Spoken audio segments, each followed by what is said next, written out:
ఆంధ్ర అరుణాచల్ క్షేత్రంలో ఘనంగా నాయనార్ల విగ్రహ ప్రతిష్టా మహోత్సవాలు మరి మీరు దర్శించండి.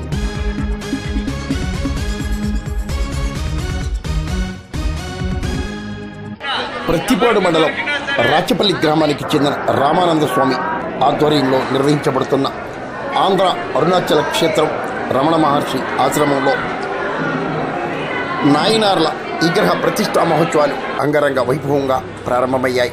బీజేపీ రాష్ట్ర అధ్యక్షులు మాధవ్, ఎమ్మెల్యేలు సత్యప్రభ, నిమ్మకాయల చినరాజప్ప, జ్యోతుల నెహ్రూ, నల్లమిల్లి రామకృష్ణారెడ్డి తదితర ప్రముఖులు పాల్గొన్నారు. శివతత్వానికి విశేషంగా కృషి చేసిన 64 మంది నాయనార్ల విగ్రహ ప్రతిష్టా వేడుకలు అంగరంగ వైభవంగా జరిగాయి. మరి మీరు దర్శించండి.